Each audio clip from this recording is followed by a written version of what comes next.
ಎಲ್ರಿಗೂ ನಮಸ್ಕಾರ.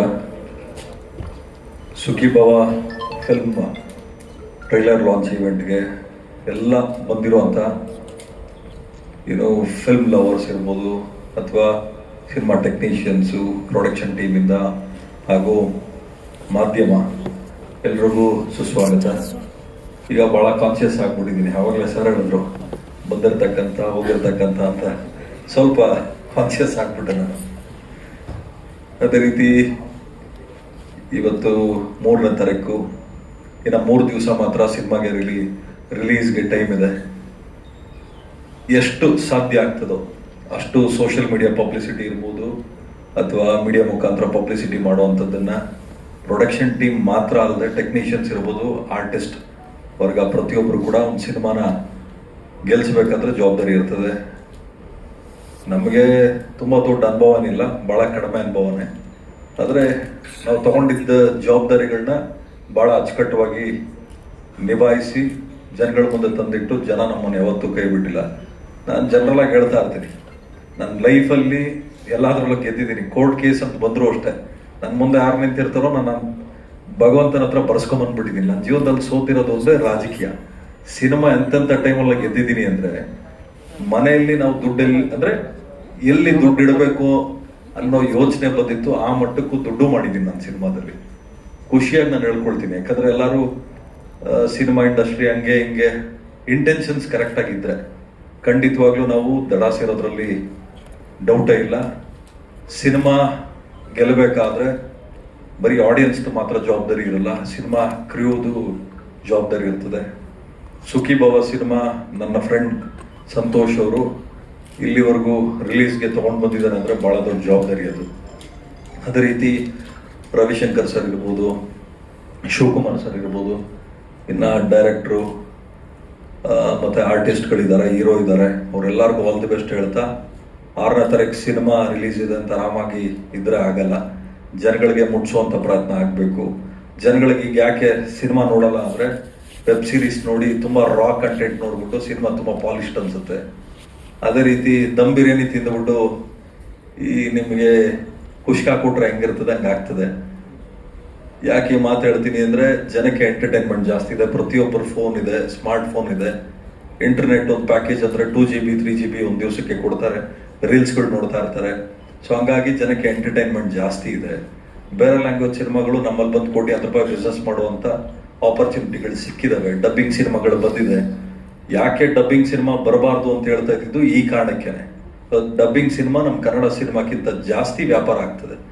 ಕೆಲವೊಬ್ರು ನಮ್ಮಲ್ಲೇ ಡಿಸ್ಟ್ರಿಬ್ಯೂಟರ್ಗಳು, ಎಕ್ಸಿಬಿಟರ್ಸು ನಮ್ಮ ಸಿನಿಮಾಕ್ಕೆ ಏನು ಆಫರ್ ಮಾಡ್ತಾರೆ, ಡಬ್ಬಿಂಗ್ ಸಿನಿಮಾಗಳಿಗೂ ಜಾಸ್ತಿ ಆಫರ್ ಮಾಡ್ತಾರೆ. ಆ ಮಟ್ಟದ್ದು ಈಗ ಕಾಂಪಿಟೇಷನ್, ಅನ್ಹೆಲ್ದಿ ಕಾಂಪಿಟೇಷನ್ ಬಂದಿದೆ. ಇದನ್ನು ಯಾಕೆ ಹೇಳ್ತಾ ಇದ್ದೀನಿ, ಪ್ರತಿಯೊಬ್ಬರಿಗೂ ಸಿನಿಮಾ ಇಂಡಸ್ಟ್ರಿ ಏನು ಅಂತ ಗೊತ್ತಿರಲಿ ಅಂತ. ಇದು ವೇದಿಕೆ. ಯಾಕೆ ಒಂದು ಸಿನಿಮಾಕ್ಕೆ ಇಷ್ಟು ಜನ ಶ್ರಮ ಹಾಕಿ ರಿಲೀಸ್ ಟೈಮಲ್ಲಿ ಕಷ್ಟಪಟ್ಟಿರ್ತಾರೆ ಅನ್ನೋದಕ್ಕೆ ನಾನು ನಿಮಗೆ ತಿಳಿಸ್ತಾ ಇದ್ದೀನಿ. ದಯಮಾಡಿ ನಾನು ಪ್ರತಿಯೊಬ್ಬರಲ್ಲೂ ಕೇಳ್ಕೊಳ್ತೀನಿ, ಸಿನಿಮಾ ಚೆನ್ನಾಗಿದೆಯೋ ಚೆನ್ನಾಗಿಲ್ವೋ, ಯಾರೋ ಯೂಟ್ಯೂಬಲ್ಲಿ ಮತ್ತೊಂದು ಇನ್ನೊಂದರಲ್ಲಿ ರಿವ್ಯೂಸ್ ಹಾಕೋದ್ರಿಂದ ಯಾರ ಹಣೆ ಬರೋನು ಬರೆಯೋಕ್ಕೂ ಆಗಲ್ಲ, ಕಿತ್ಕೊಳ್ಳೋಕ್ಕೂ ಆಗಲ್ಲ. ಸೊ ಹಂಗಾಗಿ ದಯಮಾಡಿ ಪ್ರತಿಯೊಬ್ಬರಲ್ಲೂ ಮನವಿ ಮಾಡ್ಕೊಳ್ಳೋದು, ನೀವು ಸಿನಿಮಾ ನೋಡಿ ನೀವು ಒಪಿನಿಯನ್ ಹೇಳಬೇಕು ಅಂತ ಹೇಳ್ತಾ, ಸುಖಿ ಭವ ಸಿನಿಮಾಕ್ಕೆ ಆಲ್ ದಿ ಬೆಸ್ಟ್. 6ನೇ ತಾರೀಕು ಸಿನಿಮಾ ರಿಲೀಸ್ ಆಗ್ತದೆ. ದಯಮಾಡಿ ಮಾಧ್ಯಮದವರ ಸಪೋರ್ಟು ಹಾಗೂ ಸಿನಿ ಪ್ರೇಕ್ಷಕರ ಸಪೋರ್ಟ್ ಈ ಸಿನಿಮಾಗಿರಲಿ ಅಂತ ಹೇಳ್ತಾ ಆಲ್ ದಿ ಬೆಸ್ಟ್. ಜೈ ಜೈಕರ್. ಇಲ್ಲಿ ಬಂದಿರೋ ಎಲ್ಲ ಮೀಡಿಯಾವ್ರಿಗೂ ಧನ್ಯವಾದಗಳು. ಈ ಮೂವಿ ಆಗೋಕ್ಕೆ ಕಾರಣ ಏನು ಅಂದರೆ, ಒಂದು ಉಮಾಪತಿ ಸಾರ್ ಅವರೇ ನನಗೆ ಅವರು ಇನ್ಸ್ಪಿರೇಷನ್. ಆ್ಯಕ್ಚುಲಿ ನಾವು ಒಂದು ಪ್ರಾಜೆಕ್ಟ್ ಮಾಡ್ತಿದ್ವಿ ಅವ್ರದ್ದು. ಒಂದು ದಿವಸ ಸುದೀಪ್ ಸರ್ ಅವ್ರದ್ದು ಫೋನ್ ಬಂತು. ಇವರು ಬ್ರದರ್ ಯಾರು ಗೊತ್ತಾ ಇದು ಅಂತ ಹೇಳಿದ್ರು. ಸರ್ ಏನು ಸರ್ ನೀವು ಇವ್ರ ಹತ್ರ ಸಾರೇ ಅಲ್ವಾ ಸರ್ ಇದು ಅಂದರೆ, ಹೌದೌದು ಕರೆಕ್ಟ್, ಯಾವಾಗ ಸರ್ ಮೂವಿ ಮಾಡ್ತೀರಾ ಅಂತ ಹೇಳಿದ್ರೆ, ಇಲ್ಲ ಬ್ರದರ್ ನಾವು ಅದ್ರ ಬಗ್ಗೆ ಏನೂ ಇಲ್ಲ ಅಂತ ಹೇಳಿದ್ರು. ಕರೆಕ್ಟಾಗಿ 1-2 ವರ್ಷ ಆದರೆ ಹೆಬ್ಬುಲಿ ಆಯಿತು. ಅದೇ ನಂತರ ನನಗೆ ಗೊತ್ತಾಗಿದ್ದೇನು ಅಂದರೆ, ಈ ಫಿಲ್ಮ್ ಇಂಡಸ್ಟ್ರಿಯಲ್ಲಿ ತುಂಬ ಜನಕ್ಕೆ ಅನ್ನ ಇಡ್ತಿದ್ರು. ಇವರ ರಾಬರ್ಟ್ ಫಿಲ್ಮಲ್ಲಿ ಆಲ್ಮೋಸ್ಟ್ 2,000 ಜನ ಕೆಲಸ ಮಾಡಿದ್ದಾರೆ. ನಾನು ಎಲ್ಲಿ ಹೋದರೂ ಜನ ಎಲ್ಲ ಹೇಳ್ತಾ ಇದ್ದಿದ್ದು ಏನಂದರೆ, ಸಾರ್ ಪ್ರೊಡಕ್ಷನ್ ಹೌಸಲ್ಲಿ ತುಂಬ ಚೆನ್ನಾಗಿರ್ತಾ ಇತ್ತು, ಊಟ ಹಾಕೋದು ಬಗ್ಗೆ ಮಾತ್ರ ಅವರು ಇಷ್ಟೊಂದು ವೆರೈಟಿ ಫುಡ್ ಇರ್ತಿತ್ತು, ತುಂಬ ಚೆನ್ನಾಗಿ ನೋಡ್ಕೋತಿದ್ರು ನಮ್ಮನ್ನು. ಯಾರೇ ಮಾತಾಡ್ಸಿದ್ರು ತುಂಬ ಹಂಬಲ್ ಆಗಿ ಅವರು ಈ ಸಣ್ಣವರು ದೊಡ್ಡವರು ಅಂತ ಏನು ಡಿಫ್ರೆನ್ಸೇ ನೋಡ್ತಿರ್ಲಿಲ್ಲ, ಎಲ್ಲರ ಹತ್ರ ಸಮಾನವಾಗಿ ಇರ್ತಿದ್ರು ಅನ್ನೋದು ಒಂದು. ಸೆಕೆಂಡ್ ಏನು ಅಂದರೆ, ನನಗೆ ಅವ್ರ ಮಾಡೋ ಚಾಲೆಂಜಿಂಗ್ ಸ್ಟೆಪ್ಸ್ ಇದೆಯಲ್ಲ, ಅದು ತುಂಬ ಇಷ್ಟ ಆಗುತ್ತೆ. ಒಂದೊಂದು ಅವರು ಹೇಗೆ ಅಂದರೆ ಒಂದು ಇನ್ಸ್ಪಿರೇಷನ್ ಬರಬೇಕು ಯೂತ್ಗೆ, ಆ ಥರ ಮಾಡ್ತಾರೆ ಅವರು. ಆಮೇಲೆ ನಮ್ಮ ಫಿಲ್ಮ್ ಬಗ್ಗೆ ಹೇಳಬೇಕು ಅಂದರೆ, ಸುಖೀಭವ ಒಂದು ಬ್ಲೆಸ್ಸಿಂಗ್ ಆಗುತ್ತೆ. ಸುಖೀಭವ ಅಂತ ಏನಕ್ಕೆ ಇಟ್ರೆ ಅಂದರೆ, ನಮ್ಮ ಲೈಫಲ್ಲಿ ನಾವು ಏನೇನಾದರೂ ಪಡ್ಕೊಂಡಿರ್ತೀವೋ, ನಮ್ಗೆ ಏನೇ ಒಂದು ದೊರಕಿರುತ್ತೆ ಅಂದರೆ ಅದು ಇನ್ನೊಬ್ಬರ ಶ್ರಮೆಯಿಂದ ನಮಗೆ ಅದು ಸಿಕ್ಕಿರುತ್ತೆ. ನಮ್ಮ ಪೇರೆಂಟ್ಸ್ ಆಗಲಿ, ಇಲ್ಲ ನಮ್ಮ ಫ್ರೆಂಡ್ಸ್ ಆಗಲಿ, ಇಲ್ಲ ನಮ್ಮ ಗುರು ಸ್ಥಾನದಲ್ಲಿರೋರಾಗಲಿ ನಮಗೆ ನಾಲೆಡ್ಜು ಏನೋ ಒಂದು ಕೊಟ್ಟಿರ್ತಾರೆ. ಇದರಿಂದ ನಾವು ಅವ್ರಿಗೆ ಗ್ರ್ಯಾಟಿಟ್ಯೂಡ್ ತೋರಿಸ್ತೀವಿ. ಆ ಗ್ರ್ಯಾಟಿಟ್ಯೂಡೇ ಈ ಸುಖೀಭವ ಆಗುತ್ತೆ. ಆಮೇಲೆ ರವಿಶಂಕರ್ ಸರ್ ಇದರಲ್ಲಿ ಮಹೇಂದ್ರಗೆ ಫಾದರ್ ಆಗಿ ಮಾಡಿದ್ದಾರೆ, ತುಂಬ ಅದ್ಭುತವಾಗಿ ಮಾಡಿದ್ದಾರೆ. ಎಲ್ಲ ಅವ್ರ ಕಣ್ಣಿನ ಎಕ್ಸ್ಪ್ರೆಷನ್ಸಲ್ಲೇ ಎಷ್ಟು ನೋವು ಬರಬೇಕಂದ್ರೆ ನೋವು, ಹಾಸ್ಯ ಬರಬೇಕಂದ್ರೆ ಹಾಸ್ಯ, ಆ ಥರ ತುಂಬ ಚೆನ್ನಾಗಿ ಮಾಡಿಕೊಟ್ಟಿದ್ದಾರೆ. ನಮಗೆ ತುಂಬ ಖುಷಿ ಆಯಿತು ಇಂಥ ಸೀನಿಯರ್ ನಟರ ಜೊತೆ ನಾವು ಪಾರ್ಟ್ ಮಾಡಿದ್ದು. ಆಮೇಲೆ ಸಾರ್ ಬಂದು ಈ ಮೂವಿಗೆ ತುಂಬ ಇಂಪಾರ್ಟೆಂಟ್ ರೋಲ್ ಮಾಡ್ತಾರೆ. ಮಹೇಂದ್ರಗೆ ಸ್ಟಾರ್ಟಿಂಗಿಂದ ಎಂಡಿಂಗ್ವರೆಗೂ ಒಂದು ಗೈಡೆನ್ಸ್ ಫ್ಯಾಕ್ಟರ್ ಆಗುತ್ತಾರೆ ಅವರು. ಇವರು ಹೇಳೋ ರೀತಿಯೇ ಮೂವಿ ಟರ್ನ್ಸ್ ಆ್ಯಂಡ್ ಟ್ವಿಸ್ಟ್ ತಗೊಳುತ್ತೆ. ಒಂಥರ ಮಾದರಿಯಲ್ಲಿ ಹೇಳಬೇಕಂದ್ರೆ ಸಾರೇ ವಿಲನ್ ಆಗ್ತಾರೆ. ಆಮೇಲೆ ರಾಜೇಶ್ ನಮ್ಮ ಡೈರೆಕ್ಟ್ರು ಕತೆ ತುಂಬ ಚೆನ್ನಾಗಿ ನರೇಟ್ ಮಾಡಿ ಏನೇನು ಇಂಪಾರ್ಟೆಂಟ್ ಆಗಿ ತೋರಿಸ್ಬೇಕು ಕ್ರಿಸ್ಪ್ ಆಗಿ ಮಾಡಿದ್ದಾರೆ.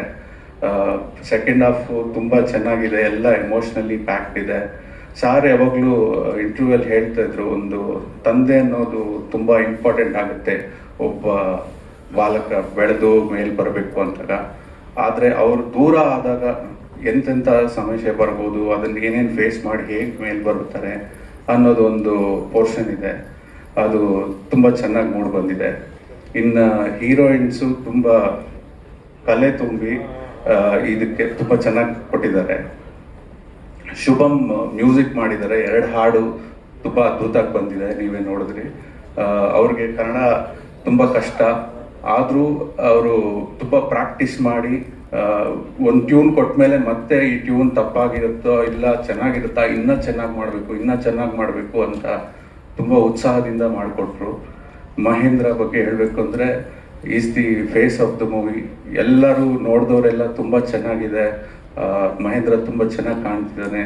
ಈ ಥರ ಸಾರ್ ಹೇಳ್ದಾಗೆ ಇನ್ನೂ ಹಲವಷ್ಟು ಈ ಥರ ನ್ಯೂ ಹೀರೋಸ್ ಬರಬೇಕು ನಮ್ಮ ಕನ್ನಡ ಇಂಡಸ್ಟ್ರಿಗೆ. ಸೆಕೆಂಡ್ ಲೇಯರ್, ಥರ್ಡ್ ಲೇಯರನ್ನು ಎಲ್ಲ ಫಿಲ್ ಮಾಡಿ ಒಳ್ಳೆ ಸಿನಿಮಾಸ್ ಬರಬೇಕು. ಡಿಸ್ಟ್ರಿಬ್ಯೂಟರ್ಸ್ಗಾಗಲಿ ಇನ್ನು ಪ್ರೊಡ್ಯೂಸರ್ಸ್ಗಾಗಲಿ ಚೆನ್ನಾಗಿ ಆಗಬೇಕು ಅನ್ನೋದು ಒಂದು ಅಭಿಪ್ರಾಯ ಆಗುತ್ತೆ. ಸುಷ್ಮಿತಾ ನಾಯ್ಕ್ ತುಂಬ ಚೆನ್ನಾಗಿ ಮಾಡಿದ್ದಾರೆ, ತುಂಬ ಅಂದವಾಗಿ ಕಾಣ್ತಾರೆ. ವಿಯಾನ್ಶಿ ಅವರು ತುಂಬ ಚೆನ್ನಾಗಿ ಮಾಡಿದ್ದಾರೆ, ಬಬ್ಲಿ ಆಗಿರುತ್ತೆ ಸ್ಟೋರಿ. ಇದೇ ಫೆಬ್ರವರಿ 6 ಸುಖೀಭವ ಮೂವಿ ನಿಮ್ಮ ಹತ್ತಿರದ ಎಲ್ಲ ಥಿಯೇಟರ್ಸಲ್ಲೂ ರಿಲೀಸ್ ಆಗ್ತಿದೆ. ಎಲ್ರಿಗೂ ನಮಸ್ಕಾರ. ಮೊದಲಿಗೆ ನಮ್ಮ ಸುಖೀಭವ ಚಿತ್ರವನ್ನು ಹಾರೈಸೋದಕ್ಕೆ ಬಂದಂಥ ಸಿನಿಮಾ ಪ್ರೇಮಿಗಳಿಗೂ ಹಾಗೂ ನಮ್ಮ ಮಾಧ್ಯಮ ಮಿತ್ರರಿಗೂ ತುಂಬ ಹೃದಯದ ಧನ್ಯವಾದಗಳು ಹಾಗೂ ಸ್ವಾಗತ. ಇದೇ 6ನೇ ತಾರೀಕು ನಮ್ಮ ಸುಖೀಭವ ಚಿತ್ರ ಬಿಡುಗಡೆ ಆಗ್ತಾ ಇದೆ. ಇವತ್ತು ಒಂದು ಸಿನಿಮಾವನ್ನು ನಿರ್ಮಾಣ ಮಾಡಿ ಅದನ್ನು ಬಿಡುಗಡೆ ಹಂತದವರೆಗೂ ತರೋದೇ ಒಂದು ಸವಾಲಿನ ಕೆಲಸ. ಯಾಕೆಂದರೆ ನಮ್ಮ ಉಮಾಪತಿ ಗೌಡ ಸರ್ ಹೇಳಿದ್ರು, ಯಾಕೆಂದರೆ ಅವ್ರಿಗೆ ದೊಡ್ಡ ಸ್ಟಾರ್ಗಳು ಹಾಕ್ಕೊಂಡು ಅನುಭವ ಆಗಿರ್ಬೋದು. ಬಟ್ ದೊಡ್ಡ ಸ್ಟಾರ್ ಹಾಕ್ಕೊಂಡ್ರು ಅದೇ ಅನುಭವ, ಹೊಸಬ್ರು ಬಂದರು ಅದೇ ಅನುಭವ, ಸಿನಿಮಾನೇ. ಸೊ ಆ ಅನುಭವ ಎಲ್ಲರಿಗೂ ಒಂಥರ ಅವರ ಇಷ್ಟವಾದ ಕನಸಿನ ಚಿತ್ರ ಒಂದು ಹಂತಕ್ಕೆ ಬಂದು ರಿಲೀಸು ಬಿಡುಗಡೆ ಆಗುವ ಸಂದರ್ಭ ಬಂದಾಗ ಆಗುವಂಥ ಸಂತೋಷ ಅಷ್ಟಿಷ್ಟಲ್ಲ. ಸೊ ಹಾಗಾಗಿ ಅವರ ಅನುಭವದ ಮಾತಿನ ಜೊತೆಗೆ ಅವ್ರಿಗೆ ಎಷ್ಟು ದೊಡ್ಡ ಸಿನಿಮಾಗಳು ರಿಲೀಸ್ ಆದಾಗ ಆಗ್ತಾಯಿತ್ತೋ ಅದೇ ಸಂತೋಷ ಇವತ್ತು ನಮ್ಮ ಸಂತೋಷವೂ ಆಗ್ತಾ ಇದೆ. ನಮ್ಮ ರಾಜೇಶ್ ಅವ್ರಿಗೂ ಆಗ್ತಾ ಇದೆ. ಯಾಕೆಂದರೆ ಮೊದಲನೇ ಅಟೆಂಪ್ಟ್ ಇಬ್ಬರು ಕೂಡ ಪ್ರಥಮ ಬಾರಿಗೆ ಒಂದು ಸಿನಿಮಾವನ್ನು, ಅವರ ಕನಸನ್ನು ಎಲ್ಲ ರೀತಿ ಕಷ್ಟಪಟ್ಟು ಅದನ್ನು ತೆರೆ ಮೇಲೆ ತರಬೇಕು ಅಂತ ಹೇಳಿ ಬಿಡಲಿಲ್ಲ, ಛಲ ಬಿಡಲಿಲ್ಲ. ಬಹಳ ಉತ್ತಮವಾಗಿ ಈ ಸಿನಿಮಾವನ್ನು ಒಂದು ಬೆಳ್ಳಿ ತೆರೆ ಮೇಲೆ ತರೋದಕ್ಕೆ ಪ್ರಯತ್ನ ಪಟ್ಟು ಇಲ್ಲಿಗೆ ಬಂದಿದ್ದಾರೆ. ಜೊತೆಗೆ ಈ ಚಿತ್ರಕ್ಕೆ ನಮ್ಮ ಮಂಜುನಾಥ್ ನಾಯಕ್ ಅವರ ಅದ್ಭುತವಾದ ಛಾಯಾಗ್ರಹಣ, ಜೊತೆಗೆ ಈ ಸಿನಿಮಾದಲ್ಲಿ ಹೊಸದಾಗಿ ಈಗ ತಾನೇ ಕಾಲಿಟ್ಟಿರುವಂಥ ನಮ್ಮ ಮಹೇಂದರ್ ಹೀರೋ, ನಮ್ಮ ಕನ್ನಡ ಚಿತ್ರರಂಗಕ್ಕೆ ಆತ್ಮೀಯವಾದ ಸ್ವಾಗತವನ್ನು ಬಯಸ್ತೀನಿ. Mahender, welcome to Kannada industry. So cinema ಯಾವಾಗಲೂ ಹಾಗೆ ಉಮಾಪತಿ ಸರ್ ಹೇಳಿದಾಗೆ ಜನ ಬರೋದು ಕಡಿಮೆ ಆಗಿದೆ. ಯಾಕಂದರೆ ಆ್ಯಂಡ್ರಾಯ್ಡು, ಮೊಬೈಲು, ಸ್ಮಾರ್ಟ್ಫೋನ್ಸು ಎಲ್ಲ ಕೈಲಿ ಇದ್ದೇ ಇರುತ್ತೆ. ಎಂಟರ್ಟೈನ್ಮೆಂಟ್ ಅಲ್ಲೇ ಜಾಸ್ತಿ ಆಗಿಬಿಟ್ಟಿದೆ. ಸಿನಿಮಾ ಬರೋ ಸಮಯವನ್ನು ಅವನು ಎಲ್ಲಿ ಕಳೀತಿದ್ದಾನೆ ಅಂತಂದರೆ, ಒಂದು ಬಾತ್ರೂಮಲ್ಲಿ ಕಮೋಡ್ ಮೇಲೆ ಕೂತ್ಕೊಂಡು 2 hours ಅಲ್ಲೇ ಕಳೆದು ಬರ್ತಾನೆ. ಅಲ್ಲೇ ಹೋಗುತ್ತೆ ಆ 2 hours. ಅಲ್ಲೇನೋ ಇನ್ಸ್ಟಾಗ್ರಾಮಲ್ಲಿ ಕಮಂಗಿಗಳು, ದಂಡಪಿಂಡಗಳು ಯಾವ್ಯಾವ ಹೆಂಗೆಂಗೋ ಕುಣಿತಾ ಇರ್ತವೆ, ಅದನ್ನು ನೋಡ್ಕೊಂಡು ಏನು ಎಂಜಾಯ್ ಮಾಡ್ಕೊಂಡು ಕೂತಿರ್ತಾರೆ.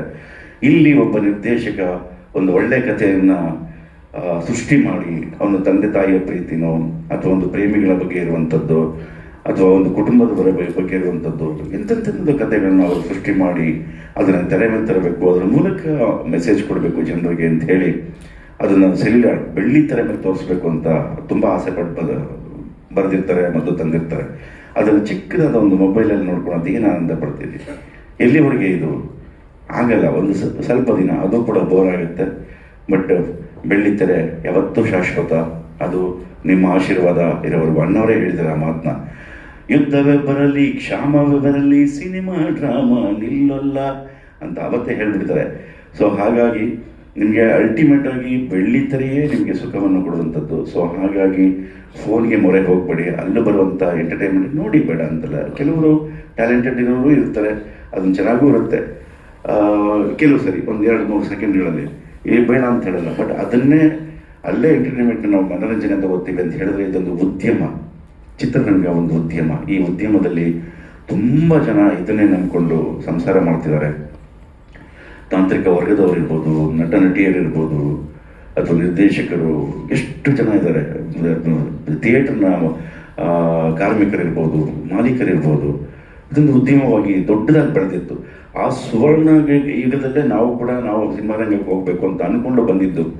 ಈಗ ಸ್ವಲ್ಪ ಏರುಪೇರು ಆಗ್ತಾ ಇದೆ. ಅದರಲ್ಲೂ ನಮ್ಮ ಕನ್ನಡ ಚಿತ್ರರಂಗದಲ್ಲಿ ಸ್ವಲ್ಪ ಜಾಸ್ತಿನೇ ಆಗ್ತಾ ಇದೆ. ಕಾರಣ ನಿಮಗೆಲ್ಲ ಗೊತ್ತೇ ಇದೆ, ಹೀರೋಗಳ ಕೊರತೆ, ನಾಯಕನ ಕೊರತೆ. ಮೊನ್ನೆ ತೆಲುಗುನಲ್ಲಿ ಚಿರಂಜೀವಿ ಸರ್ದು ಒಂದು ಸಿನಿಮಾ ಸೂಪರ್ ಡೂಪರ್ ಹಿಟ್ ಆಗುತ್ತೆ ಅಂತಂದರೆ ಅದು ನೋಡಿ ನಮಗೆ ಖುಷಿ ಪಡಬೇಕು. ಬಗ್ಗೆ ಒಂದು ಚಿಕ್ಕ ಮಾತು, ಹೀರೋಗೆ ಫ್ಯಾನ್ಸ್ ಇರ್ತಾರೆ, ವಿಲನ್ಗೂ ಫ್ಯಾನ್ಸ್ ಇರ್ತಾರೆ, ಸೊ ಹೀರೋಯಿನ್ಸ್ಗೂ ಸಹ ಫ್ಯಾನ್ಸ್ ಇರ್ತಾರೆ. ಕೊನೆ ಪಕ್ಷ ಡೈರೆಕ್ಟ್ರಿಗೆ ಫ್ಯಾನ್ಸ್ ಇರ್ಬೋದು, ಆದರೆ ಒಂದು ಪ್ರೊಡ್ಯೂಸರ್ ಫ್ಯಾನ್ಸ್ ಇದ್ದಾರೆ ಅಂದರೆ ಅದು ನಮ್ಮ ಉಮಾಪತಿ ಸಾರ್ಗೆ ಮಾತ್ರ. ಯಾಕೆ ಈ ಮಾತು ಹೇಳ್ತೀನಿ ಅಂದರೆ, ನನ್ನ ಲೈಫಲ್ಲಿ ಒಂದು ಚಿಕ್ಕ ಎಕ್ಸ್ಪೀರಿಯೆನ್ಸು. ಸಿನಿಮಾನ ಹೆಂಗೋ ಒಪ್ಪಿಸ್ಬಿಟ್ಟೆ ಪ್ರೊಡ್ಯೂಸರ್ ಹತ್ರ. ಒಪ್ಸಾದ್ಮೇಲೆ ಸರಿ ಮುಹೂರ್ತಕ್ಕೆ ಯಾರನ್ನ ಕರೆಯೋದು ಅಂತ ಯೋಚನೆ ಮಾಡ್ತಿರ್ಬೇಕಾದ್ರೆ ಉಮಾಪತಿ ಸಾರ್ನ ಕರೆಯೋಣ ಅಂತ ನಮ್ಮ ಸಂತೋಷ್ ಸರ್ ಹೇಳಿದ್ರು. ಸರಿ ಆಯಿತು ಕರಿಬೋದಲ್ಲ ಅಂದ್ಬಿಟ್ಟು ನಾನು ಹೋಗ್ಬಿಟ್ಟೆ ಮನೆಗೆ ಹೋದ್ಮೇಲೆ ಯೋಚನೆ ಮಾಡ್ತಿದ್ದೀನಿ, ಇವರು ಹೊಸ ಪ್ರೊಡ್ಯೂಸರು, ಅವರು ಹಳೆ ಪ್ರೊಡ್ಯೂಸರು. ನಾವು ನೋಡಿದ್ರೆ ನಾ ಈ ಥರ ಅಳ್ದು ಒಂದು ಸಿನಿಮಾನ ಒಪ್ಸಿದ್ದೀರಿ, ಇವಾಗ ಇಬ್ಬರು ಸೇರ್ಕೊಂಡ್ಬಿಟ್ರೆ ಹೊಸ ಡೈರೆಕ್ಟರ್ಗೆ ಚಾನ್ಸ್ ಕೊಡ್ತಾರ ಅನ್ನೋದೊಂದು ಕ್ಯೂರಿಯಾಸಿಟಿ ಬಂದೇ ಬರ್ತದಲ್ವಾ. ಸೊ ಹಂಗೆ ನನಗೆ ನೈಟೆಲ್ಲ ನಿದ್ದೆ ಬರಲಿಲ್ಲ, ಏನೇನು ಡಿಸ್ಕಸ್ ಆಗ್ಬೋದು, ಏನೇನು ಮಾತಾಡ್ಬೋದು ಅಂತ. ಸರಿ ದೇವ್ರ ಮೇಲೆ ಭಾರ ಹಾಕ್ಬಿಟ್ಟು ನಾಳೆ ಕರೆಯೋಕ್ಕಂತ ಅವ್ರ ಮನೆಗೆ ಹೋಗಿದ್ರಿ. ಸಿಂಪಲಾಗಿ ಬಂದರು, ನಮ್ಮ ಸಂತೋಷ್ ಸರ್ ಈ ಥರ ಮೂವಿ ಮಾಡ್ತಾ ಇದ್ದೀರಿ, ಡೈರೆಕ್ಟರ್ ಜೊತೆ ಬಂದಿದ್ದೀನಿ ಅಂತ ಹೇಳಿದ್ರು. ಸರಿ ಆಯಿತು, ಮೂವಿ ಮಾಡ್ತಾ ಇದ್ದೀರಾ ತಾನೆ ಅಂತ ಕೇಳಿದ್ರು. ಆ ಜಾಗದಲ್ಲಿ ಬೇರೆ ಯಾರೇ ಒಬ್ಬ ಇದ್ದಿದ್ರು ಒಂದು ಕ್ವಶನ್ ಸ್ಟಾರ್ಟ್ ಆಗಿರೋದು, ಯಾರು ನೀನು, ಎಲ್ಲಿಂದ ಬಂದೆ, ಏನು ಮಾಡ್ತಿದ್ದೆ, ಯಾವ ಊರು, ಈ ಥರ ಸುಮಾರು ಕ್ವಶನ್ಸ್ಗಳು ಬರೋದು. ಒಟ್ನಲ್ಲಿ ಆ ಸಿನಿಮಾ ಮಾಡೋದೇ ಕ್ವಶನ್ ಆಗಿರೋದು ಅನಿಸ್ತದೆ. ಬಟ್ ಕೊನೆಗೆ ಅಲ್ಲಿ ಇದ್ದಿದ್ದು ಉಮಾಪತಿ ಸರು. ಸೊ ಹೇಳಿದ ಎರಡೇ ಮಾತು, ಸಿನಿಮಾ ಮಾಡೋಣ ಅಂತ ಬಂದಿದ್ದೀರಾ, ಚೆನ್ನಾಗಿ ಮಾಡಿ, ಪ್ರೊಡ್ಯೂಸರ್ನ ಉಳಿಸಿ, ಜಲ್ದಿ ಸಿನಿಮಾ ಮುಗಿಸಿ, ನಮ್ಮ ಸಪೋರ್ಟ್ ಯಾವತ್ತೂ ನಿಮ್ಗೆ ಇರ್ತದೆ ಅಂತ ನಮ್ಮ ಸಿನಿಮಾಗೆ ಮುಹೂರ್ತಕ್ಕೆ ಬಂದು ದೀಪ ಹಚ್ಚಿದ್ರು. ಅದೇ ಇವತ್ತು ಸುಖೀಭವಾಗಿ ನಿಂತಿದೆ. ಇದಕ್ಕೆ ಅವರು ಸಪೋರ್ಟ್ ಇಲ್ಲ ಅಂದಿದ್ರೆ ಖಂಡಿತ ಇಲ್ಲಿವರೆಗೂ ಬರ್ತಾ ಇರಲಿಲ್ಲ. ಸೊ ಇಷ್ಟು ಸಾಕಲ್ವಾ, ಬೇರೆಯವ್ರಿಗೆ ಕೆಟ್ಟದ್ದು ಬಯಸದೆ ಅವ್ರಿಗೆ ಗೊತ್ತಿರೋದು ಮಾತ್ರ ಅಷ್ಟು ಇದ್ರೆ ಸಾಕು ಅಂತ ಅವತ್ತು ಬಯಸಿದ್ದಕ್ಕೇನೆ ಇನ್ನೊಬ್ಬ ಬದುಕೋಕೆ ಜಾಗ ಬಂತು. ಸೊ ಇಂಥವ್ರಿಗೆ ಇನ್ನೊಂದ್ಸತಿ ಜೋರಾಗಿ ಚಪ್ಪಾಳೆ ಹೊಡೆದ್ರೆ ತುಂಬ ಖುಷಿ ಪಡ್ತೀನಿ.